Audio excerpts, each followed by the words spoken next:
So hi, One the Good Noise podcast. I'm Shane, I'm Glory. and we're here with. You. Hello, I'm Kane. And I'm Deck from Octopus Montage.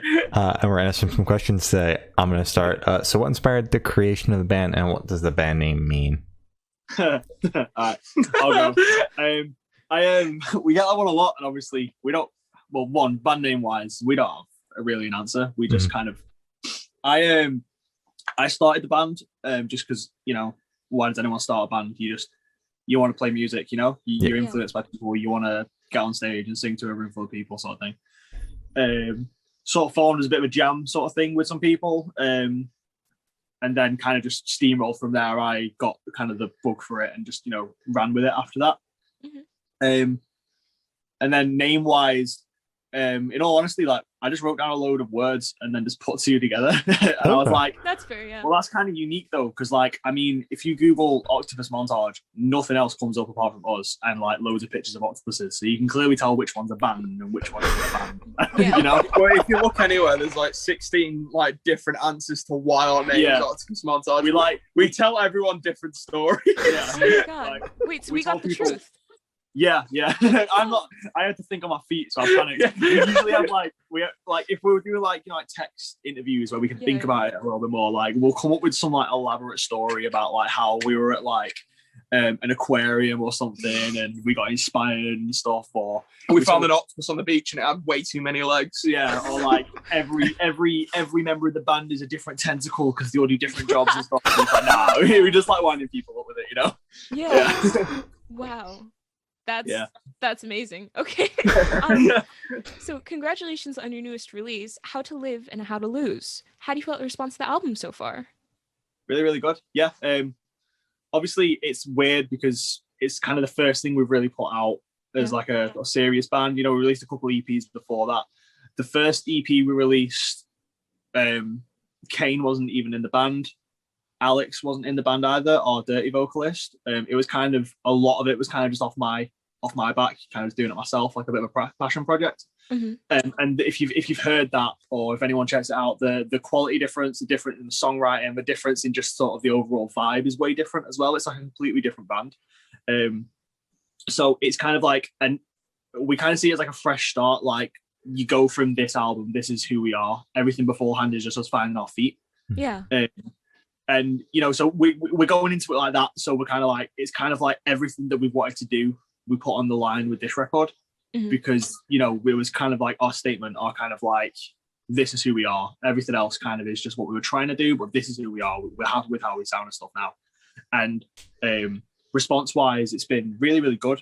Obviously, like we are quite polarizing, and we do kind of push a lot of different boundaries. Mm-hmm. And sort of push different genres, but realistically, like we feel the response we've had is like the way we've been doing it, it's still quite cohesive. Like it catches you off guard at first, but then when you listen back to it, you do still get the vibe throughout the whole thing that it's it is the same sort of band. Like we have super heavy songs, we have super soft songs, but if you do listen to them on the second time round, you kind of like, no, yeah, these are still the same guys, they still have the same sort of vibe. The music sounds the same. It's just pushing it to each like end of the spectrum. Mm-hmm. Yeah, definitely. Yeah, I mean, through the second listen, it was definitely more like cohesive, as you said. Because when I listened to it the first time, the first song's pop punk song, and I'm like, this does not line up with the aesthetic or anything that I've read. So what the hell is going on? What happened?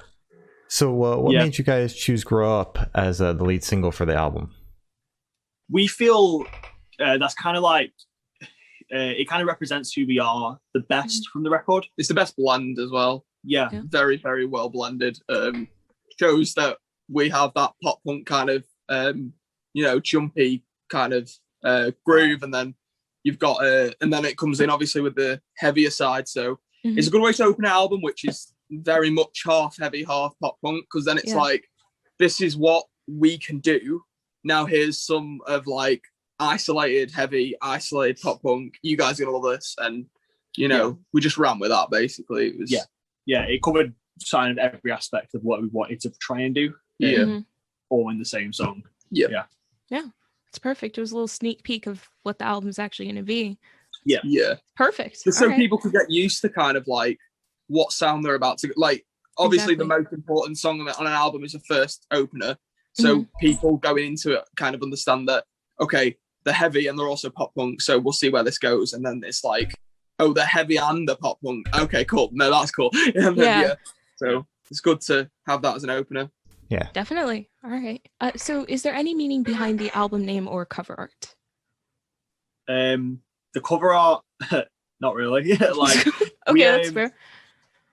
It was kind of weird because, again, like, as a band that does a lot of different stuff, it's hard to really match the like iconography of both things at the same time. Yeah. You know, so like it would have been hard to like, you know, put like a pizza box on that artwork. You know, like we have to try and find somewhere in between. I'm pretty sure all of us in the band are quite heavily inspired by Day to Remember. Yeah. And we kind of wanted kind of that sort of vibe, kind of like that metalcore vibe for the album art.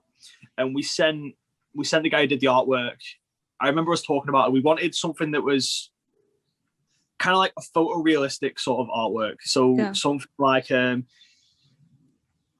you know, like the Real Friends record artworks, where it's like basically a picture, or like you know, like what's it called? Save Rock and Roll by Fall Out Boy, where it's like a photo. We kind of wanted that, but also having kind of something a bit different and kind of a little bit just something kind of new as well, obviously. And we didn't actually send our artwork guy any ideas for what we wanted to look like. We just sent photos of album art we liked. Yeah. And he just came back like the day later with like that and like 2 other things. Yeah. And we just loved it straight away. We were like, that's like perfect for kind of what we want, you know, was what we wanted the album to look like. We wanted kind of like the sort of black and white kind of iconography on the record. And yeah, we just liked it. Like, it's kind of hard. Like, sometimes it's easier to not think too much about something and just kind of let somebody else throw an idea at you, and then you can say yes. And that was definitely something like that.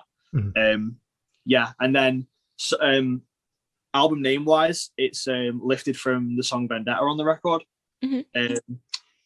Again, mostly just because we liked it. I remember when we were thinking of names, we had a couple of different ideas for names, and we were trying to make a name that kind of fit the record.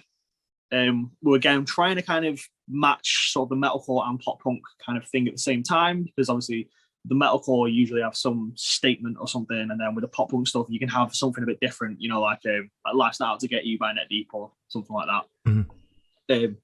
And then Vendetta being, well, it was the first song we wrote for the record, and we just felt the chorus and that phrase kind of like matched the idea of the record, like kind of like, you know, how to live and how to lose is obviously, I feel it's kind of like a kind of very sort of pop punk statement. It's kind of like if you wanted to dive into it, you could talk about, you know, this is how you make friends, and this is how you end up with an ex-girlfriend, or you end up breaking up with people and things like that. It's how to live, it's how to live in time, sort of thing. So yeah, again, it's just that sort of stuff. It kind of fell in place quite easily, and it just resonated with us. It's kind of nostalgic as well, personally, like looking back at the name of the album, because that is one of the first songs that I think we all actually worked on together.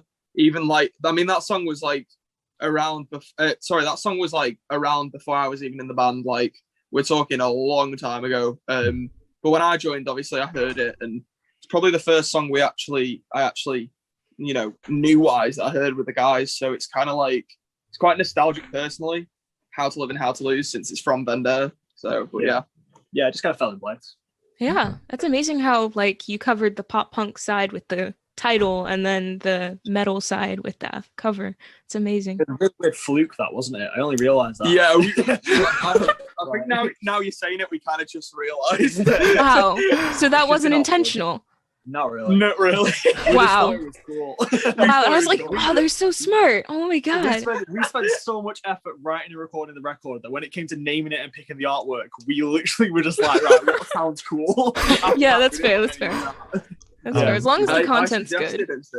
As album art, I suggested let's just put some plant pots on like a floating shelf and take a photo of it. Yeah. And everyone just looked at me like, that's a bit too much. But that's going into the more emo side. Yeah, exactly. Yeah.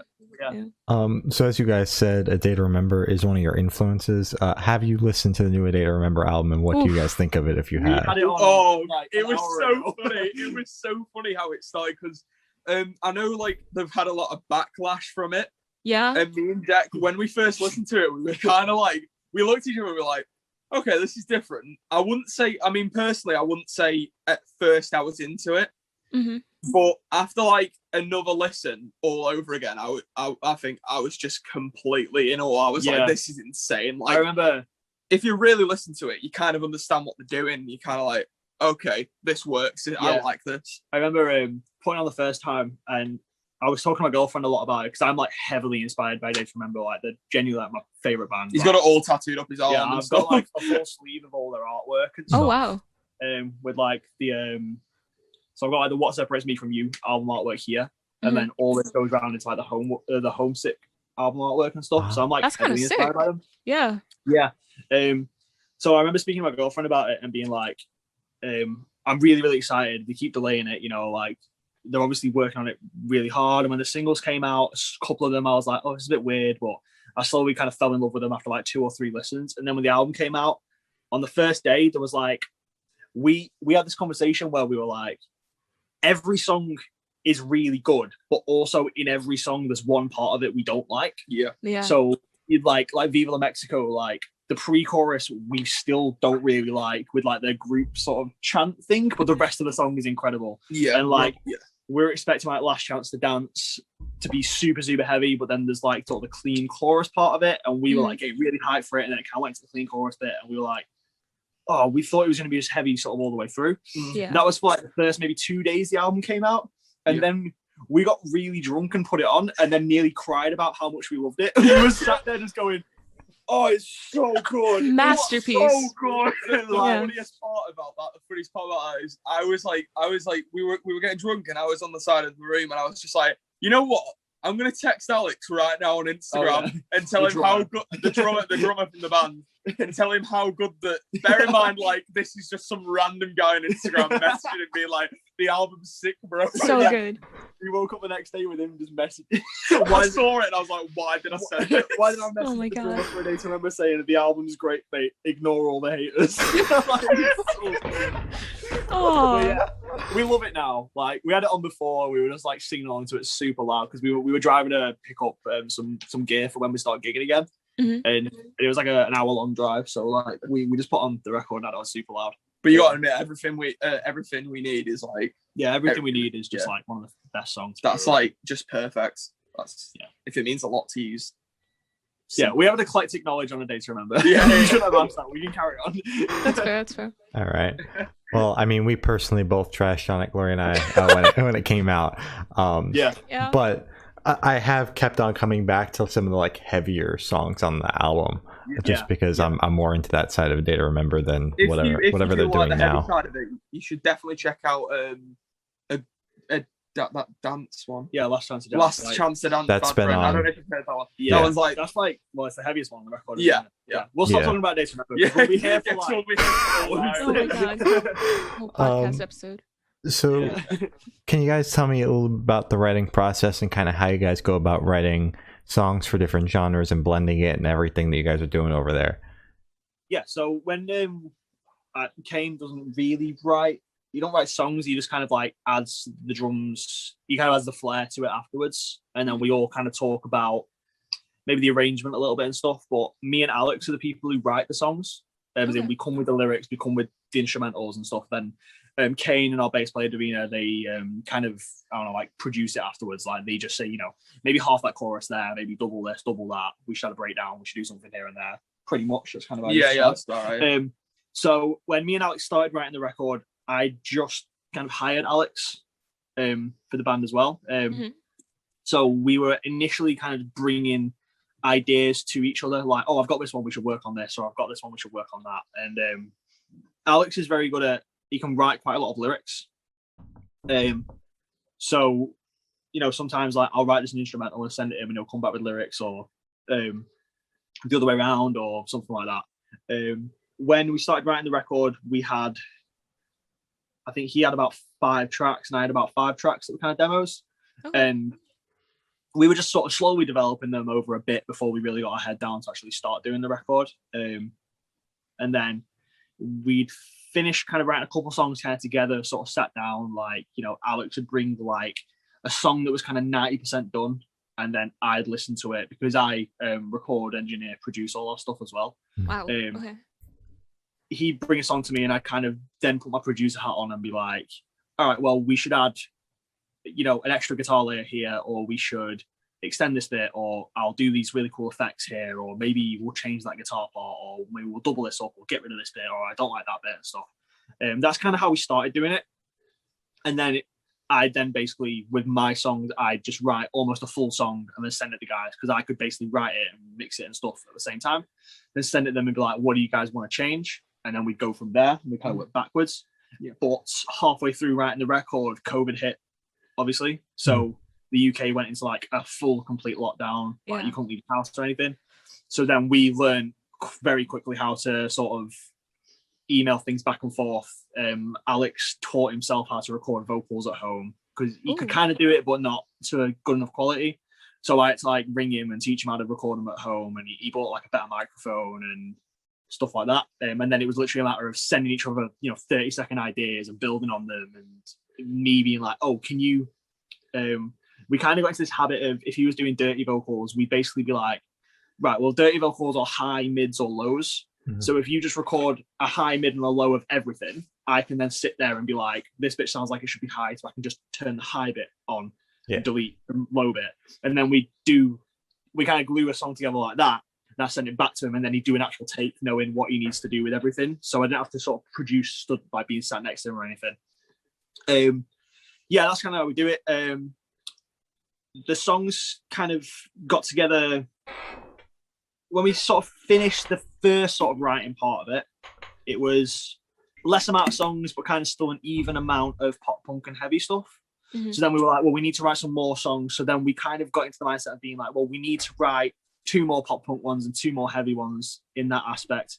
And I think because we were still all kind of learning, because again, like these guys were new at the time, we were all kind of learning what everyone's writing style was like, what everybody wanted to have in the songs, what everybody,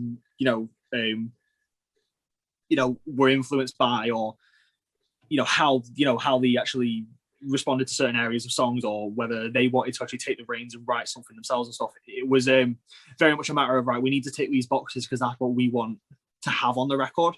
Mm-hmm. Which helped us a lot with like finding our footing with writing together. But I think just thinking about kind of how we write songs now, because we're still always writing songs and stuff, like I think we've got like nearly 20 demos already of new songs. So we're still always writing stuff now. We've gotten a lot more into the mindset of just bringing a song together and not actually caring about whether it's soft or whether it's heavy, just kind of seeing how it falls afterwards. Yeah. Whereas before we were a little bit hyper conscious of trying to get that sort of 50-50 blend of heavy and soft. Mm-hmm. Which I think obviously that makes the record a little bit polarizing, because some songs are just really heavy and there's no blend. But yeah, we still added our own flair to it and stuff. But I think going from sort of now, because obviously we plan on releasing new stuff probably within the next sort of year or something.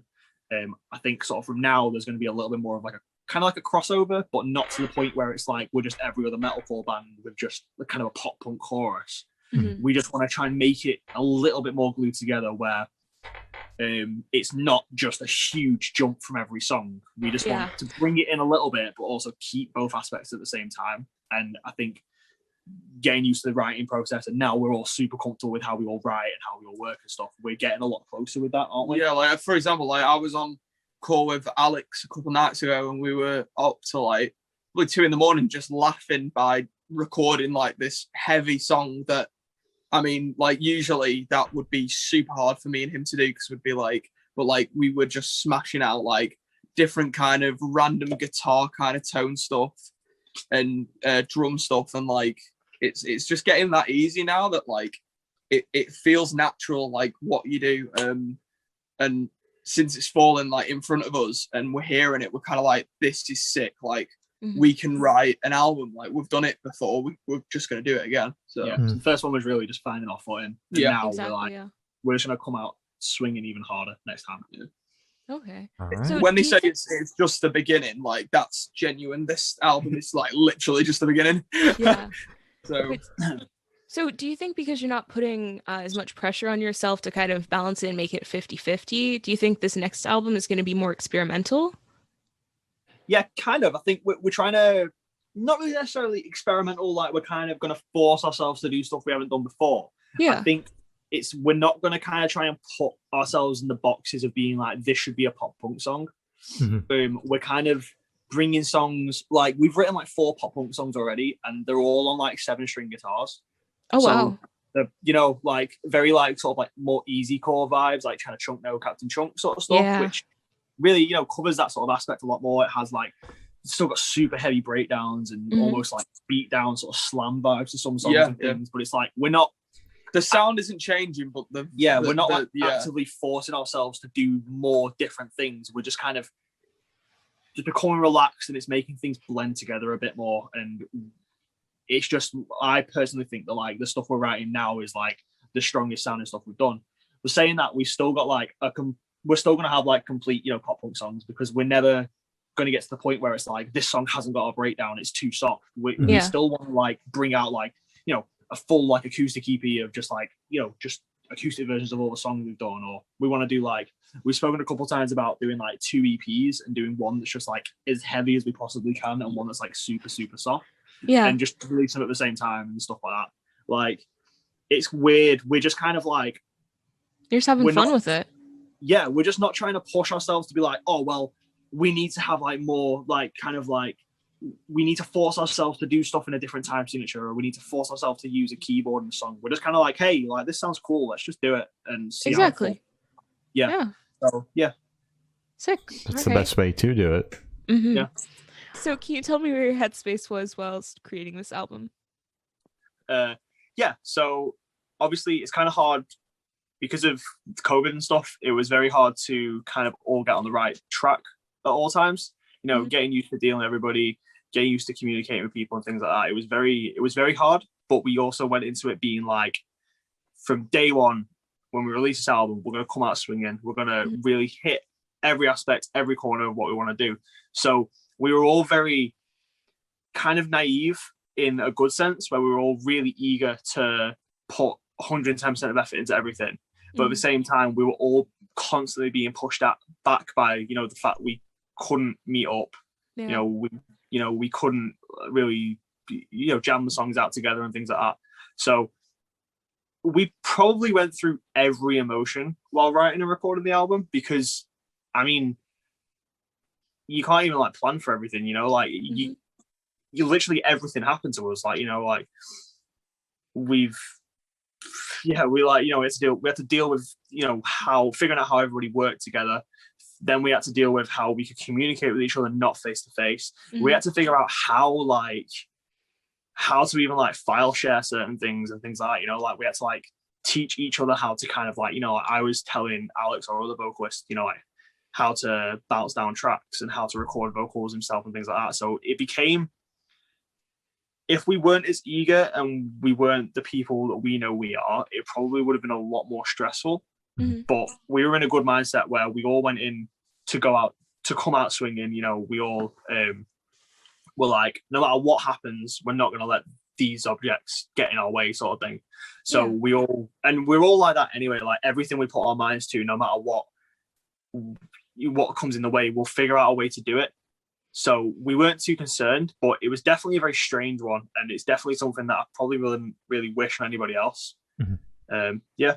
What do you think? Yeah, I agree with that. I think it was borderline stressful, but like, I mean, it's not a walk in the park to just sit down and write an album. You know, you don't even prepare for it. You don't even like.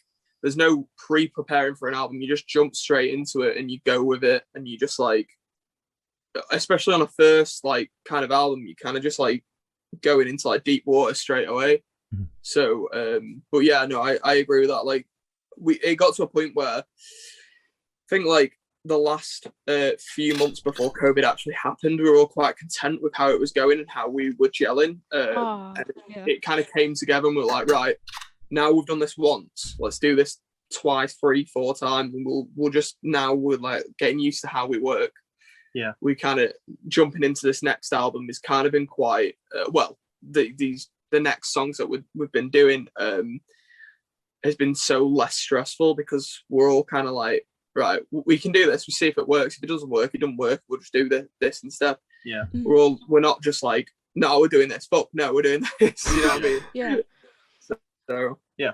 And since you guys kind of learned how to work in like a distanced environment, if you guys had to do this again, it should be more of a walk in the park than this past album. It wasn't much of a change for Deck and Davina specifically, because they've been in the band for much longer than me and Alex. But it was Deck and Davina getting used to me and Alex, and me and Alex getting used to how Deck and Davina work. Yeah, and then all of us as well, because I haven't worked with Alex either. On much, anything at all really. I know that we were going to do something prior on Octopus Montage, which never took off, and then we just everything fell in place. But we figured out how to communicate now. Like, I mean, if me and Alex speak about a new song, we're like, all right, cool, well, you send me what you need to send me, and then he'll send me everything, and it'd be basically perfect for me to work with from there now. So we've got everything down to almost a science now, where when it comes to, you know, doing everything long distance. I mean, he's literally a 5-minute drive down the road, but it's still, you know, you have to email everything, you know what I mean? Mm-hmm. Yeah. But yeah. Oh, that's great. Oh, I won't. But it's crazy because you guys basically described a very chaotic process just making this album. But what's weird is, you know, the general public doesn't see that. You guys still just put out a very solid album, and nobody knew that, like, you guys were learning on the spot and literally thrown into the deep end because of the pandemic. So we're just like, oh, here's an amazing album. All this happened, but you guys don't need to know about that. I mean, like I say, it was all of our first album. Like, genuine. I mean, you know, Deck and Davina had pushed out an EP before. An EP in a bit. But like me and Alex specifically, all of us basically, it was all our first album. So it was a massive kind of like, oh, you've got 12 songs, 11 songs. You got to make this perfect, you know? Yeah, it's very, I think, a matter of what's beneficial about our band is that we're all very, without sounding arrogant, we're all very smart. Like, we all kind of have a lot of foresight. We always plan ahead for things. We always know what we need to do. And what's also good is we do, I mean, now it's not as much, but especially when we were starting to write the album, we had like, I was like the main leader, if that makes sense. Mm-hmm. Like, we do everything quite democratic, where everyone kind of votes for things and things like that. But I was always the person there to be like, we need to get this done, we need to do that, this needs to be, I need this done by this day, and things like that. I think without someone like that in a band, it becomes very hard, even when you can get together and everybody's, you know, amazing and everyone's worked together for years. If you don't have that one person, I mean, there's a reason why every job has a manager, there's a reason why bands have managers and things like that. So I think we were kind of beneficial in the fact that I was in that mindset, and Alex is always in that mindset as well. So we definitely have people keeping us grounded. And then you look at someone like Davina, and she's very much kind of like, she just makes sure all of us are like more emotionally grounded, where me, Alex, and Kane can be having screaming fits at each other, you know, about, you know, or messaging each other just constantly in capitals, or like blocking each other or not speaking to each other for a day. And then she'll be the one to like make a new group chat and be like, guys, figure it the fuck out. Stop being children about this. You know what I mean? Yeah. And obviously it's like sibling rivalry, you know, it's like everything's unconditional, but like it's beneficial to have those people. And I think without us four being who we are, we probably wouldn't have gotten as far or done what we wanted to do, because we realistically, we all have defined roles. We all have, you know, we all know we need to speak to this one person about this one thing, or if we have this problem, we know who we need to go to. It's not like, well, we've all got this problem, who figures it out? Like, we kind of already know, like, oh, well, that person figures that out, that person figures that out. And I think we've kind of always had that from day one. So we were very lucky in that aspect. Take away the fact that all of us have kind of got our head on our shoulders, we probably would have been a lot more in the deep end with things. Wow, I'm glad you all have your roles. That's good. Yeah. So what band or artist influenced your thinking here the most on this record? I like saying, I mean, I write, influence wise, it's just a lot of pop punk, which is weird because the band, I had someone message me the other day saying we were like an ex pop punk band, because our heavier songs are getting a lot more, you know, like traction and things like that. And I kind of took a bit of offense to it. I was like, nah, right, we need to, like, next time we do a song, it needs to be like the best pop punk song in the world, sort of thing. I listen to, like, we always do a lot of pop punk and things like that.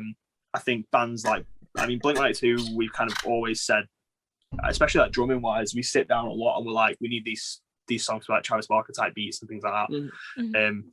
I'm massively influenced by like A Day to Remember.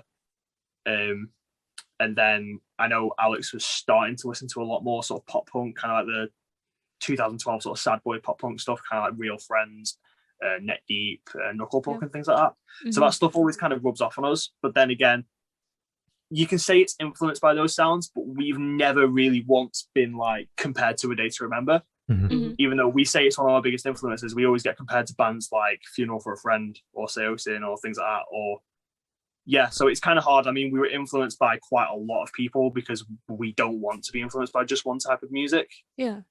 But whether that reflects or not, it's kind of a completely different story. It depends on who you ask, really. Since your heavier songs are gaining more traction, is that eventually going to put you guys like in a box and you're going to stick to the heavier stuff, or do you always kind of plan on keeping the split going?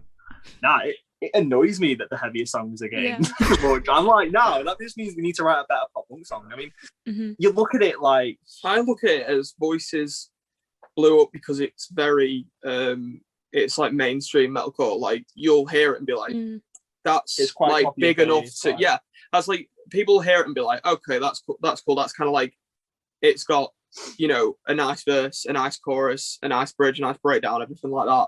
And then you look at something like Grow Up, and that's kind of the same, but Grow Up has, you know, almost 100k streams now. Yeah, that's like the second, not anymore, because the third biggest, from other than our like hardcore sort of song. But like, basically beat down. But you got to look at it really as like the other songs, like the other pop punk songs, like are over 50k now, like Dopamine and Grow Up and stuff. But yeah, I mean, maybe we're just stronger on the metal side of things, and that's not a bad thing. Mm-hmm. It just means we need to work on the pop punk stuff. I see it as a challenge. I think also you need to look at it from, this is obviously the first release we did. We released like 6 singles for it. Almost every song got more traction later we released it. Mm-hmm. I mean, we released Grow Up first. That's still like our 3rd most streamed song. It's got just shy of 100,000 streams or something. Wow. Then we released Voices like 5th or something, where we already had the ball rolling. We already kind of knew what we were doing with advertising. We already knew what we were doing with, I mean, we were working with like a really big PR company and things like that. Like, so that definitely reflects it somewhere as well, where like, yeah, we had more traction. So it's going to get the ball rolling quicker, which means like things like Spotify are going to see that it's had more traction faster, which means they're going to place it on more people's playlists and things like that. Yeah. But actually defining ourselves to a certain like sound or putting ourselves in a box, I think we would kind of all hate that. I think if we ever sit down and we're like, that doesn't sound like an us song, one of us would just be like, shut up, like what does that even mean? You know, there's to a point where we kind of understand what our sound is, but we always kind of want to be like, hey, we should add this or we should change that. And I see personally, like, I'm a lot more influenced by like pop punk bands than I am with metalcore bands or hardcore bands or deathcore bands. So I just see the fact that a pop punk song isn't getting as much pull as, well, next time we release a pop punk song, we just need to release one that's like 10 times as good or 10 times as catchy, and we just need to work on it a bit more. And it's just a bit more of a challenge to us. But I mean, like, we've released songs that have had like no traction at all, but then you speak to some people who are like, that's like one of the best songs you release and things, you know. So it's just really a matter of like the right place at the right time with a lot of things as well. I don't think a stream is ever really going to reflect it, because if that was the case, I mean, you look at our Simple Plan cover and that's got like 10 million streams. If we really cared about the fact that got 10 million streams, we wouldn't release something like Voices. I'm not gonna lie, I almost turned to you and just went, we did a Simple Plan cover. And I was like, oh yeah. Yeah. You know what I mean? So yeah, it doesn't really mean anything to us in that respect. We just kind of do what we want to do, and we just kind of do what we want to sort of hear. Okay. So yeah. It could have, like, I was just thinking then, I don't think we realised or still have realised how south it could have actually gone the album release. Like I don't think we sit back and think, oh yeah, like we've gained this many streams, like what, almost 700,000 streams from the album. Like it could have gone completely differently. Like Grow Up could have flopped, and you know, I think after we saw Grow Up kind of like go to that kind of height, like we saw all the streams, we were like, right, this is going to be it throughout the whole album. but you know, like it could have gone so differently, and that's like that's something that I don't think we actually sit down and think about. Yeah, we're kind of blessed. We're still kind of catching up with like everything. Like we you know, we'll log on to stuff and we'll see like whether we just sold like merch, you know, across the seas. We've sold stuff in like Canada and America and France and things. It's like, well, we've barely even left the northwest of the UK. It doesn't hit you until you're like old and retired. And then, like, I mean, I wouldn't know that, but like, you don't sit here like right now and we're thinking about it being like, you know, that's crazy. We kind of like, I don't know the word to say. Like, we kind of, it's just weird. We're in the middle of it all. Yeah. But like, we're still like, it's like we haven't released a song yet. Yeah. So you're not really taking the time to like reflect on everything. You're just kind of full steam ahead. We're so busy. We're so busy writing new stuff. It's such a double-edged sword because like the more stuff you do and the more things you release and the more popular you get, you think, all right, cool, like I can stop working or I can quit my job and I can have more free time. But it's like, no, well, you can't. You've got, I think for us it's worse as well because we do everything. Like we print our own merch, we realistically book our own shows. Like we have a tour manager now and he's helping us out a lot, but like we still deal with all that sort of stuff. You know, we still shoot, edit, record all our own videos and things like that. Yeah, we have a small crew, but like there's never something we don't have like at least a 95% input in. So everything we do, it just gets us like with steam going to doing more and more things. Yeah. Okay. Does it ever like hit you like when you're like winding down to go to bed, like, oh my God, wait, you know, just like all the stuff that you've done and like, as you said, like shipping out to I think more America? To me because like this is like I've been in like garage bands for like 2 years and it was getting to me and I was getting bored. I kept saying to them, people I was in like old bands with, like I feel like I'm never, like in the nicest way possible, I just felt like I'd never be able to like get on a stage and play music, like let alone put music on Spotify. Like that's a whole new other thing to be blessed about.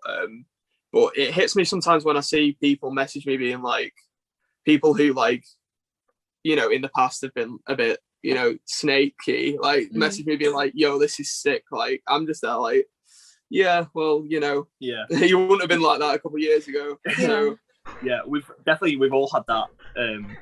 I think I've still got kind of like an imposter syndrome with it, especially because like you look at something like the What's New Scooby-Doo cover, like that's got that hit. You know, like bands I listen to religiously don't even have that many streams, you know what I mean? And I'm like, what? Like, how's that work? I think I'm still stuck in that sort of situation. It's definitely something that we're all blessed about and we all don't take it for granted in any way. Like, we're so happy and excited and eager and grateful and everything. But we've not even all been together in the same room since the album. We haven't actually celebrated it, yeah. Like, we can't like do anything, you know? Like, it's very weird. I think once we start playing shows again, like it's probably going to be quite emotional and stuff. Actually, being able to see the response to things. But we like it still is like we got a message from someone from Russia asking us to print a flag for them. Like that's kind of when stuff weird. Like that happens. Yeah. That's when you have a moment of bliss where you're like, okay, now I'm looking at it. I'm like, shit, we've actually done something. Yeah. Cool.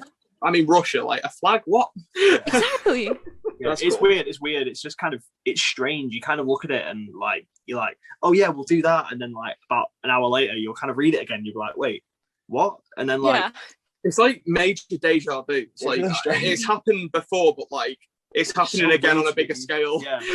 We got like a merch order the other day and then I read the note and it was like, oh, I'm buying this to my son. He's a huge fan. Can you like sign it for us and like write a little note for us and stuff like that? And we're like, yeah, cool. How do you, right now we need to figure out how to like print a photo to sign it. And then I had to drive to his house being like, hey, can you autograph this? We need to send it to like Canada or something. It was really weird. Like, yeah, everything's just strange. Like, we're definitely all grateful, but I don't think it's actually hit us yet. You know, I don't think it will hit us until we start playing shows again. I think that's when we can get to the point where we can really see kind of the turnout of everything and how everything goes more than everything else. Because realistically, all we're doing right now is looking at numbers on the screen.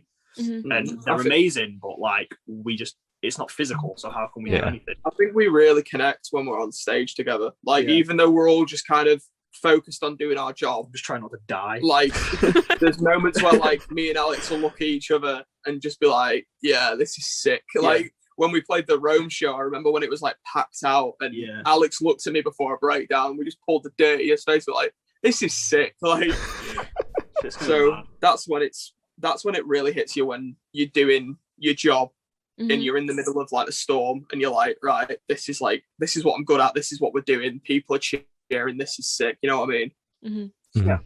Yeah. I'm so happy for you guys. That's amazing to hear. All right. Yeah, Thank you. Yeah. Back to the album, kind of. So this question should be super, super fast. Off the top of your heads, I want you to describe this album for new listeners in 3 words. Both of you have to do it. Exciting, jumpy, and you need one more. Yeah, you're at 2. Yeah, but count. Exciting, jumpy, and probably beefy. Let's go with beefy. Beefy. Okay. Beefy. Sure. Why not? Sure. No. I mean the breakdowns. Oh, yeah. Sure. I don't know. I always like saying confusing. Possibly challenging. Everything in obviously a good way. Exotic. Just, I don't know, just energetic. Yeah. Okay. Those are good. Beefy. I'm stuck on that one. I'm sorry. I'm gonna stick with that now. Yeah. God. You're stuck with it. Yeah. So, in that same train of thought, is there a certain feeling you want your listeners to have while going through the album? I guess a feeling, no, because we hit so many different angles with the record. But at least kind of like a thought going into it is just kind of being open-minded. But necessarily a feeling, I don't think so. We kind of do hit almost every emotion with that album. We hit anger, we hit joy, we hit kind of happiness and laughing and things like that. We have like some pure just emo songs on there, and it's kind of hard to say, listen to this album and be happy for all of it, and then you get something like Jennifer's Secret where you're just like, this is existential. How do I it's either you shuffle and cry or you shuffle and break like walls and throw on, so it's very it's very much so. All right. Solid. So where do you guys see the band in the next 5 years? And we know you kind of just dropped this album, but are you working on anything new? Yeah. Next year we plan on releasing basically another album's worth of songs. We're kind of demoing everything at the moment. Because of like people we're speaking to and like our manager and things, we don't know how we're releasing everything. My plan is to take it very much in kind of a digital age and release basically a single every month. But we don't know because of COVID and things. We can't guarantee anything. But realistically, we're just going to keep working harder. Every time we have a bit of success, we turn that into more momentum to help build more. So hopefully it's just going to be like, this but tenfold and then 20-fold and then this and that, and we just, if you ever see us go quiet, it's because we're working on something. It's not because we've stopped. Yeah. Okay. I think we've got a lot more hanging on us now. Like if we drop anything next, I think we're all going to be very under pressure and stressed because, I wouldn't say stressed, but it needs to be either the same or 10 times bigger. You know what I mean? Yeah. Like the streams that we've got for this album, absolutely amazing, but we need to like hit that kind of like 10 times of the streams. That's just growth, isn't it? I suppose. So I think musically as well, like we're all looking at kind of actually getting better at our instruments because we're all decent at our instruments and everything. Me and Alex are like almost entirely self-taught with vocals. Alex, Kane, and Davina are all self-taught on their instruments. Like they've basically never had lessons. I had guitar lessons, so things like that. But like now we're all looking at getting teachers and things like that. Like me and Alex are starting vocal lessons and things, just trying to get that sort of extra 10%. So we're hoping everything from now on we release is going to be more polished than before, and it's going to sound better and bigger. And we're going to be more mature with the writing, and we're going to know what we're doing more. And we're going to push a bit more. And then same with the videos. Like we're starting to speak to a lot more directors, and we're starting to work with bigger people and like work with bigger budgets and things like that. So we're kind of just hoping that every time we come back, we just come back swinging harder. And we kind of always have a curveball there where it's like, all right, cool. Well, this song's going to have basically it's going to be like a Midwest emo song, and you're going to vibe with it because. Get used to it because even if you say no, we're still going to play it. Yeah. So yeah. All right. So for the last couple questions, we're going to shift away from music and go straight to death row. Boom. So if you're on death row, what would your last meal be with a drink? Do you want to go? No, you go first, please, because I need to actually remember. I need to remember what I really am enjoying at the moment. Mine will probably fuck. This is so tough. I was thinking about this the other day because I had like a change of heart because I'd always say like pizza because I love pizza. I have 2 pizza tattoos. Can you tell I'm a pop punk vocalist? But I think it's definitely that. Like if they were kind of like, right, last meal in like an hour, what are you gonna pick? And I didn't actually have time to think about it. It'd be pizza. But I swear I thought of something the other day and I was like, that will probably be it. I don't know. If it's not pizza, yeah, it's coming to me now. If it's not pizza, it's lasagna. But it's like homemade lasagna. Because that shit bussing. No, you didn't. No, you didn't. There's no way. You're such a pop punk vocalist. Oh Pizza, lasagna, you know. Well, it's like, pizza and then like lasagna and then a pizza again. Yeah, layer it. Oh, so a sandwich. Yeah, like, would it just be a lasagna though? It'd just be a big lasagna, wouldn't it? Yeah. Lasagna sandwich. Well, I'm used to lasagna And sandwich. what drink with that? How are you washing it down? That texture. Sorry, it would be, I don't know, it'd probably be like a rum and coke or a rum and coke or like an icy. Or maybe like a McDonald's milkshake. How about all 3? Yeah, all 3 at the same time, blending together. Throw that shit all in the blender. What's the worst that can happen? I mean, I'm on death row anyway. Exactly, yeah, you're already gonna die. Why not? Fuck it, yeah. Just throw it down my throat. I think my answer's the same as last time. I think it's just a TGI Fridays burger, like a big burger, because they have this like, they do this like, last time I went, I was in Leeds and we went to TGI Fridays and I think the receipt, I think the receipt racked up to about £90 just for like, just for like 2 meals with like mozzarella dippers. Probably that, because just the sauce that they put on it, it's like a Jack Daniels sauce, which is super nice. Yeah, like a barbecue one. Yeah, like a barbecue Jack Daniels. Yeah. And then I probably have like, like in Germany how they have those massive beer glasses. Yeah. I probably have like that, but with just Malibu and Coke. That would be but like chilled, like really cold Malibu and Coke, and that'll do me. That'll do me. And then I'm obviously. I don't think you're allowed to go like, can you send this back? Yeah. And then, like, I don't want this. Take the electric chair in happiness. Solid. All right. So if you could live in one fictional world for a week, where would you live? You go? No, you go. You just right. I'm breathing. I'm freaking out. I keep thinking about things like this. Why do I keep thinking about stuff like this? Come on. You're ready. But like, I'm down. Like, I think like it'd definitely be like Springfield. Yeah. But the thing is, and I said this obviously like last time, where it's like if you live there, you're yellow. Yeah. You in Springfield. You're not like part of the Simpsons. You're just you like walking around, and then like it's like if you said you wanted to like be in the Transformers world, you'd just be walking down the street and a building would blow up next to you. You wouldn't be like part of the action. You'd just be like, shit, right, I need to get to work. Like, exactly. That you can't. So it's a hard one. Like it's quite a confusing one, but probably like Springfield, just because like it'd be really cool. Or just like any cartoon world, really. Any like 90s cartoon world, like Springfield, or it'd be cool to hang out with like Rocco from Rocco's Modern Life. But yeah, I go weirdly existential with this sort of question. Oh, good. You're taking it really seriously. I wouldn't like pick like a certain planet. It would have to just be the Star Wars universe, like. Just so I could train to be like a Jedi, and that, like, that's the sickest thing to me. I thought, are you born with like Jedi abilities? You don't train them. So you be born with him. You'd just be him. You'd just be like an alright drummer. Well, yeah. You're born with the Force. With a band called like Octopus Montage. They're playing like canteen song. That'd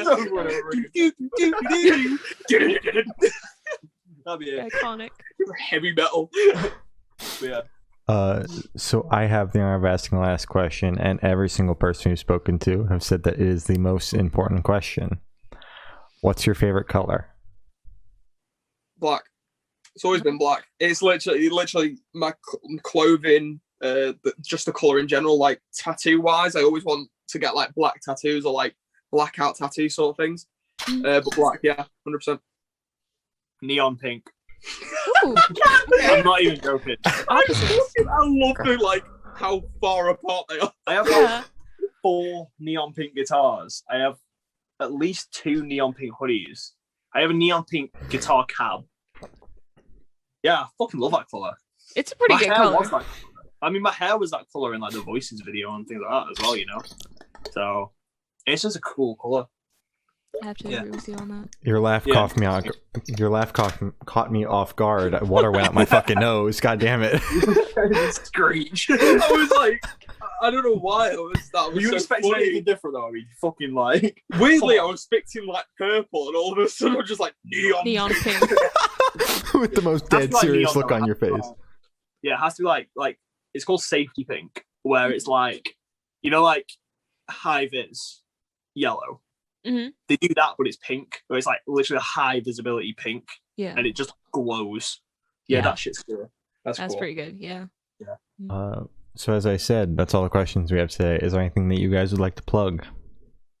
The album, that'd be cool. How to Live and How to Lose. It's out everywhere. It's been out for a bit now. Yeah, like just check it out anywhere. You know, DM us, tag us in things, comment on things. We like interacting with people, you know, like, so yeah, the more interaction we get, kind of the happier we are with things. Yeah. So just, you know, everyone do kind of whatever you can. Don't feel like weird about like contacting us or like we love it. Making a comment. We will literally reply as if we can, like to anything. So yeah, all 4 of us have like every messenger on our phone. So anytime anybody messages the band, all 4 of us get it. Yeah. So and it goes straight to us. So like it doesn't even go through management or anything. It just goes to us. So yeah, do whatever you can. Just say hello. That'd be the cool thing. All right. Yeah. Well, thank you for now. This, guys, has been Octopus Montage, and We're the Good Noise podcast.